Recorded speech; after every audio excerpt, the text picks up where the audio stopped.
For the first half of the 20th century, the horror film found itself mostly and overwhelmingly dominated by supernatural forces, creatures taken from the world of folklore, and monsters created by the dark side of science. However, the world of horror would change forever in a time and place one would least expect. The quiet, nearly empty streets of a small town in Wisconsin. On the cold and snowy Saturday evening of November 16, 1957, in Plainfield, Wisconsin, the family owned Warden's Hardware Store, the primary hardware store in the Plainfield area and naturally a usual hub for shoppers, became the scene of an extensive crime scene investigation. In a dramatic break away from the usual mundane scenes in the store, a line of police cars and crowds of townsfolk surrounded the store after Bernice Warden, the store's owner, was reported missing by her son, who had just returned from deer hunting, the usual activity enjoyed by the men of the town during the colder months of the year. After several minutes investigating a grisly scene of partially wiped bloodstains across the floor and an open cash register, a name on a printed receipt would lead the police to an imposing farmhouse just outside of town. With the front door locked, the officers managed to enter the shed. Pitch black due to a complete absence of lights and electricity throughout the farmhouse, the officers opted to shine their flashlights when one of the lawmen felt something slowly bump into his shoulder from out of the vast sea of darkness. To his horror, the flashlights revealed the unforgettable discovery of the decapitated body of Bernice Warden, hanging from the rafters and gutted with her insides completely taken out, as though she was a strung-up animal carcass. Almost instantly, the lawmen would stumble across a wasteland of unimaginable garbage and waste throughout the farmhouse, only to find a vast array of objects and pieces of furniture made entirely from human remains, including bowls made from the tops of human skulls, lampshades created from human skin with strings composed entirely of women's lips, 9 face masks made from the faces of dead women hung up on walls as decorations, 10 female skulls, a teenage girl's remains and her dress, Bernice Warden's heart in a plastic bag, and a corset reaching from the shoulders to the waist composed completely of human skin, in what appeared to be a skin suit. Startlingly, during the investigation, a lawman reached into a mysterious plastic bag only to pull out a face that he recognized. The face of Mary Hogan, a local bartender that had gone missing nearly 3 years earlier. Without hesitation, the person of interest connected to the grisly discoveries was quickly arrested. His name was Ed Gein.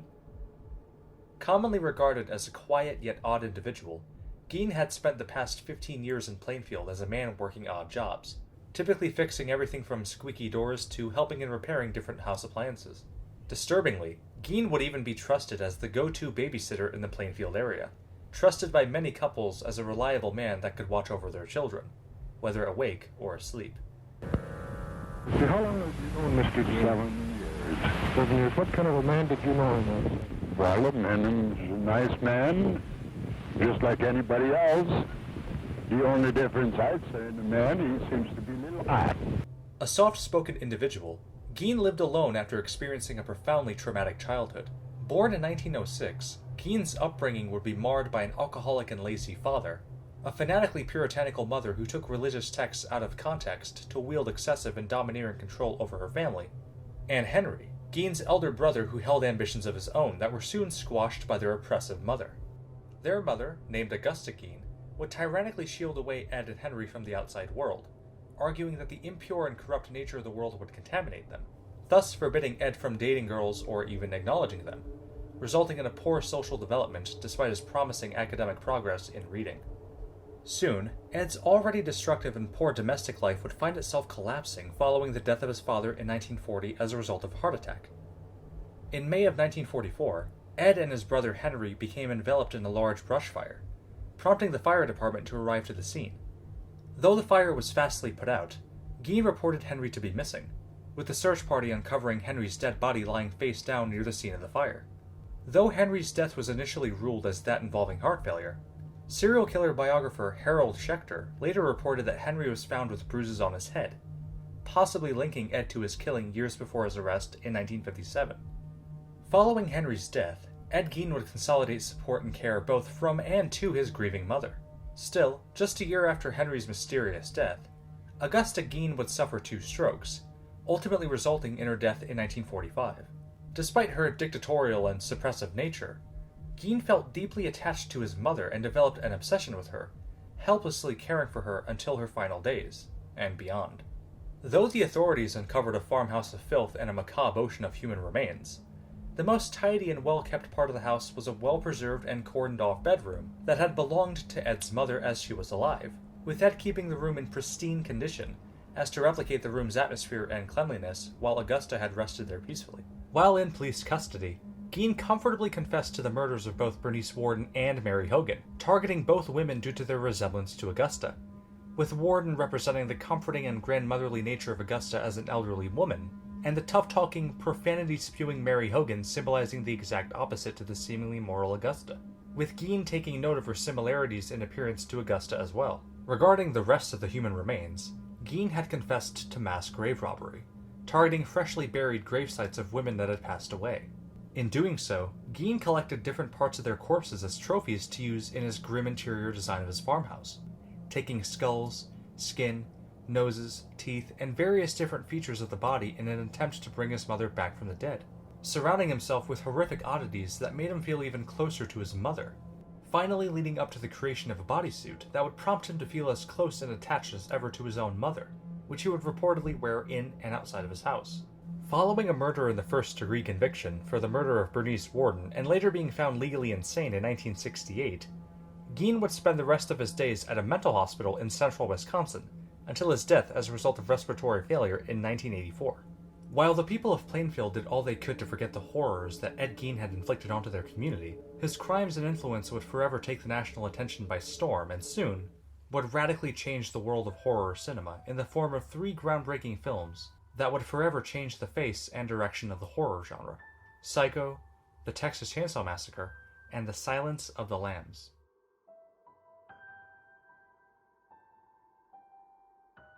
At the same exact time Ed Gein committed his heinous crimes and was then arrested, a young writer named Robert Bloch, who lived just 40 minutes away from Plainfield at the time, took note of the horrifying headlines generated by the Gein case, and thought that the story would serve as a wonderful basis for a horror novel. The novel, ultimately titled Psycho, was published in 1959 and concerns a middle-aged man by the name of Norman Bates, a caretaker of an isolated and remote motel who lives a life of constant harassment and control by his domineering mother, a relationship that breeds Bates' murderous tendencies and ultimately drives him to commit a series of murders himself, or so the reader suspects. Almost immediately, the novel caught the attention of film director Alfred Hitchcock, who, by the late 50s, established himself as the master of suspense and arguably the greatest director of American cinema, with such films as Rope, Rear Window, and Vertigo. Settling on the novel to be his next project, Hitchcock would release Psycho in 1960, which became an overwhelming box office hit that saw a critical reception marred with dual praise and controversy over its violent and twisted subject matter. Like the novel, the film follows the character of Marion Crane, portrayed by Janet Leigh, who steals $40,000 from her job and aims to drive from Phoenix, Arizona to California as a means to pay off her boyfriend's staggering debts so that they could finally get married. After an anxiety-ridden drive, she decides to stop at the Bates Motel, a largely forgotten motel in a quiet part of the country, and meets Norman Bates, portrayed by Anthony Perkins, a soft-spoken and socially awkward man. The two strike a conversation, and Bates even invites her to spend dinner with him before Crane overhears a violent argument between Bates and his mother, indicating a fierce jealousy on the part of the mother towards his dinner invitation. During the dinner, the two speak of his commanding mother, though Bates instantly grows disturbed by her insistence that she be placed in a mental institution, a bump in the road towards Bates' evident newfound romantic attachment to Crane. After Bates leaves, Crane hides the money and proceeds to shower when a mysterious figure donning woman's clothes enters the bathroom and brutally stabs her to death. After disposing Crane's body as well as her car, a private detective tailing Crane's journey of theft makes his way to the Bates Motel and immediately labels Bates as a person of interest, ultimately resulting in his demise. As Bates' entire world begins to collapse due to more outsiders looking in, he has only his mother to live for, until it is revealed that his mother was killed years before by Bates because of his jealousy towards her being with another man, following the death of his father, thrusting Bates into a world of madness in which he develops a split personality, and that whenever he would find himself attracted to a woman, the mother side would take hold, leading to the deaths of all the women he would grow attracted to. Meanwhile, Bates would tirelessly preserve the mummified corpse of his mother, interacting with it and caring for it as though she was still alive. Since Robert Bloch originally wrote Psycho less than an hour away from Ed Gein's farmhouse of horrors, the character of Norman Bates greatly mirrored the psychotic killer that practically resided in the same area and space as Bloch did without knowing it at the time. By and large, the largest element connecting Psycho to the Ed Gein case is the deep connection between Norman and his mother, a mother-son relationship that radically took a turn for the demented, as occurred with Ed and his mother Augusta. Like Gein, Norman Bates held a sick and deranged attachment to his mother born from the many years of emotional abuse he sustained from his own mother, Norma, who would preach that all women but herself were sinful and that Bates should do all he can to forbid himself from immersing himself into the outside world. Additionally, following Norma's death, Bates carefully preserved her room, leaving it untouched by time in a mirror image to Gein's preservation of the bedroom formerly belonging to his mother. In essence, Psycho puts to film an exaggerated yet compelling depiction of the gripping hold that Gein's mother had exercised over him by including shots of Bates wearing his mother's clothes, as well as her voice emanating from Bates's mouth, perhaps symbolizing what Ed Gein's thoughts would have sounded like if ever put to words, considering his dark condition. Another element that Block gathered from the Gein case is the solitary nature of Ed Gein as a murderer, in much of the same manner as Bates, who lives in a small town and rural atmosphere, with Bates's large Gothic house representing a dramatized version of Gein's ominous farmhouse. In terms of their murders, Bates makes 2 on-screen murders between Crane's death and the murder of Arbogast, the private detective, harkening to the 2 confirmed kills committed by Gein of Bernice Worden and Mary Hogan. Similarly, too, the ending of Psycho reveals that Bates was suspected of killing 2 more women, much like the strong suspicion many experts and law enforcement officials have in regard to Gein, as numerous attempts have been made to link him with other murders and disappearances that occurred in Wisconsin during his reign of terror.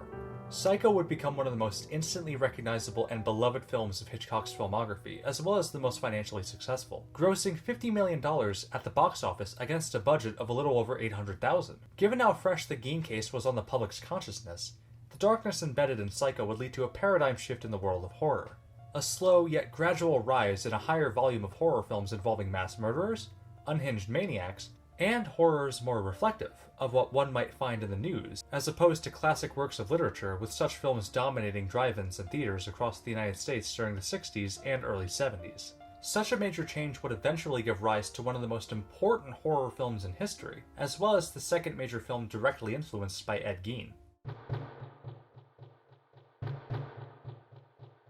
Released 14 years after Psycho in 1974, the Texas Chainsaw Massacre begins with a radio report speaking of reports of grave robbing plaguing the Texas countryside to a slow push-out shot revealing an ominous image of 2 corpses stitched together in a grotesque attempt to create an artistic masterpiece. Meanwhile, a group of friends is introduced traveling in a van across the Texas plains. The group travels to a cemetery said to have been ransacked by the mysterious grave robbers, since Sally and her handicapped brother Franklin are concerned that their grandfather's grave may have been desecrated. Yet upon realizing that it was left undisturbed, are greatly relieved but continue on their travels deeper into the desolate, declining landscape regardless. They soon pick up a visibly disturbed hitchhiker who ultimately attacks Franklin after the group refuses to pay him for a photograph he took of them before logically kicking him out, with the hitchhiker smearing a disturbing symbol on the side of their van. Realizing they are low on gas, their desperation to uncover more fuel after being let down by a roadside gas station leads them to a house with generators. Realizing they could barter for gas, some members of the group enter into the house, only to be met with unimaginable horror in the form of a tall, bulky man wearing a skin mask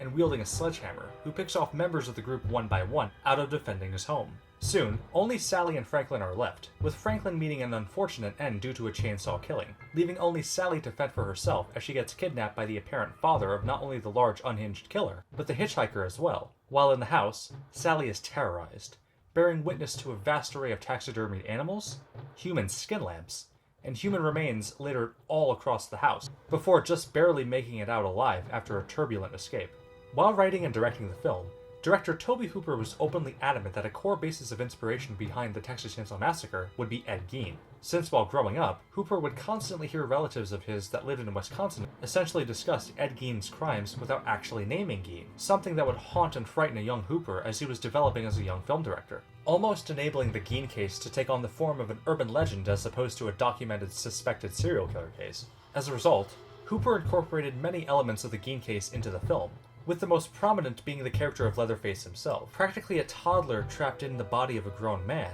Leatherface is what a young child would envision Ed Gein to be, a nightmarish villain one would be chased by in the thick of the night with a chainsaw. Like Psycho, the Texas Chainsaw Massacre features a truly dysfunctional family dynamic, with Leatherface evidently suffering from years of systematic emotional abuse, just like Gein, except finding himself possessing an even lower intelligence and a complete lack of social development, unlike Gein. painting Leatherface as a character of tragedy even if he does commit horrific murders, albeit under a veil of defending his family's farmhouse from intruders. In addition, the contents inside of the farmhouse in the form of couches and stairs covered in human bones and human face lamps, as well as the bones of animals riddling each room, is a clear nod to the elaborate furniture and objects Gein would decorate his farmhouse with, hanging up the faces of women he grave robbed and designing sickening pieces of furniture with their decaying extremities. Most bluntly, it is impossible not to link Ed Gein to by far the most defining characteristic of Leatherface as a character, his horrifying skin mask. Made from the skin of his victims, the reasoning behind his wearing of human skin masks is never really explained in the original film, yet later sequels would state that Leatherface suffers from a face condition that eats away at his nose, enabling him to wear animal hides as a means to conceal his face, and later, human skin masks after he graduated to killing humans after years of butchering animals. As a result, the decision to have Leatherface sport a human skin mask is taken directly from Gein, and his inclination to flay the skin from his victims' faces, most prominently Mary Hogan, to wear as masks. Leatherface is also a master butcher, akin to Gein's practice of removing organs from bodies, with the major known example being that of Bernice Warden's ill-fated demise. Such a fact relegates greater intrigue to Leatherface as a character considering his employment history as a slaughterhouse worker. Following its release, the Texas Chainsaw Massacre was famously met with sheer horror and shock by moviegoers, automatically designating it as an instant classic that would lead to an overwhelming impact on the horror genre, taking the impact created by Psycho and maximizing it by helping mold the slasher movie subgenre. Films typically involving a masked killer, murdering teenagers one by one, often, but not always, in a wooded or rural setting, laying the groundwork for such films as Friday the 13th, The Burning, Madman, more elaborate slasher films such as A Nightmare on Elm Street, and arguably most significantly, the original Halloween from 1978, which gave way to a whole new generation of horror villains. The slasher genre would dominate the 70s, 80s, and much of the 1990s, with the story of Ed Gein influencing it as a foundation writers and directors could take from to craft films of their own, with films such as 1974's Deranged even attempting to bring the Gein case to the silver screen as accurately as possible, with numerous exaggerated liberties. However, Ed Gein's influence would reach far beyond the slasher film.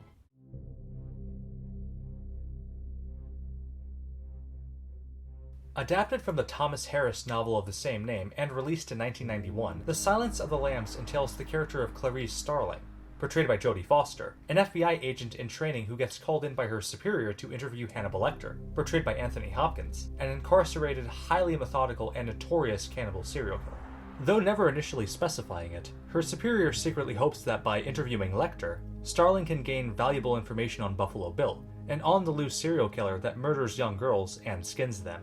After realizing the ploy given his vast intelligence and cunning nature, Lecter gives a clue to Starling regarding Buffalo Bill's whereabouts, successfully allowing her to adequately investigate an increasingly disturbing case, in which Bill's victims bear a striking resemblance to Starling in terms of their backgrounds and overall collective essence, taking a mental toll on her that Lecter holds a grip on. At the same time, Buffalo Bill manages to kidnap Catherine Martin, the daughter of a U.S. senator, and brings her to his house of horrors, holding her captive in a dry well. As the country struggles to cope with her kidnapping, Lecter provides more clues to Starling, as well as the senator in question, ultimately leading her to successfully tracking down Buffalo Bill in the climax of the film, in an emotional confrontation in which Starling discovers that this entire time, Buffalo Bill had been crafting a skin suit made from the skin he had gathered from his growing number of victims. While this is unfolding, Hannibal Lecter escapes from captivity while en route to a Memphis courthouse, a transit originally part of a grand ordeal involving FBI attempts to squeeze as much information out of Lecter as possible, given the dire circumstances surrounding the senator's kidnapped daughter, with Lecter even using a face mask he had cut off from one of the armed guards he had murdered to ensure his escape. With no other choice, Starling kills Buffalo Bill, ending his quest of murder and violence. Before the credits roll, Lecter phones Starling as she attends her FBI graduation party, informing her that he has no intention in tracking her down, in exchange for her to do the same for him, only for him to end the call when she insists that she cannot simply allow for him to be a free man, given the level of danger he poses to the public. Like Psycho and the Texas Chainsaw Massacre, The Silence of the Lambs shares several distinct connections to the Ed Gein case through the two primary antagonists of the film, Buffalo Bill and Hannibal Lecter. For Buffalo Bill, real name James Gum, the killer that more resembles Gein, the largest connection finds itself in Bill's end goal in crafting a skin suit gathered from the bodies of his victims to satisfy his urges to take on different identities and looks that suit him at any given moment. Further, given his employment background in fashion and tailoring, would resort to kidnapping and starving his victims before killing them, demanding that his soon-to-be murder victims' skins were clean and smooth enough for him to wear, hence his insistence that they forcibly apply lotion to themselves before their deaths. The skin suit, as created by Buffalo Bill, serves as the most pivotal and relevant linkage between the film and Ed Gein, as its inclusion in Silence of the Lambs reflects arguably Gein's primary role in his grave robbery and murders, the creation of a bodysuit and an array of masks that would make him feel like his deceased mother. Just as Buffalo Bill tried to become his own idealized version of what he saw his victims as representing. In terms of Hannibal Lecter, the character that completely takes the spotlight in the film due to his mystique, his ties to Ed Gein are minimal compared to Buffalo Bill, yet still exist. Firstly, Lecter is a cannibal, known for severely injuring and cannibalizing his victims through meticulous means, abusing his role as a respectable psychiatrist in the process. In the case of Gein, however, when confronted by detectives and criminologists, he would deny accusations of cannibalism and necrophilia. Though despite this, rumors continue to persist that Gein would eat his victims, which, given Gein's suspected pathological dishonesty, may not be too far out of the realm of possibility, especially given the fact that Bernice Worden's heart was found in a bag right next to his kitchen stove. Another core element gathered from Gein and applied towards Hannibal Lecter is Lecter's expert usage of human skin masks, even utilizing one to escape from the authorities, almost in a similar fashion to Leatherface. Fundamentally, both Buffalo Bill and Hannibal Lecter were written with different aspects of the Gein case in mind, dividing Gein's characteristics between two respective characters rather than just one. Though a sleeper hit at first, The Silence of the Lambs quickly became a monolithic financial and critical success.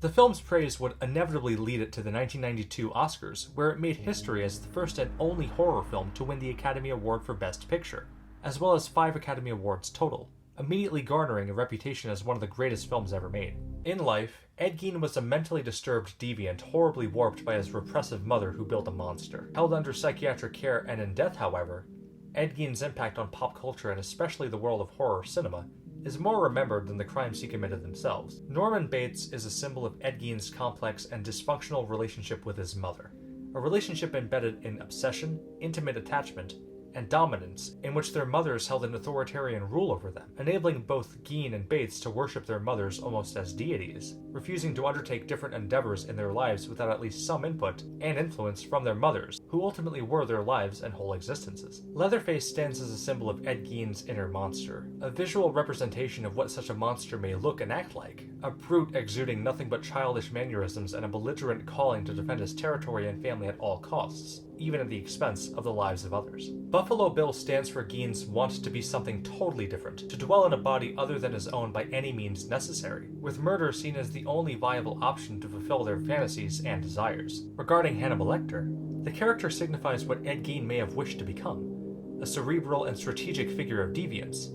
possessing absolute control and power with only the likelihood and chance of getting caught haunting their every move. Overall, the tragic and terrifying events surrounding a small Wisconsin town would forever change the direction of the horror genre, as such a story is proof that the greatest of horrors may be lurking just a street or two away from you.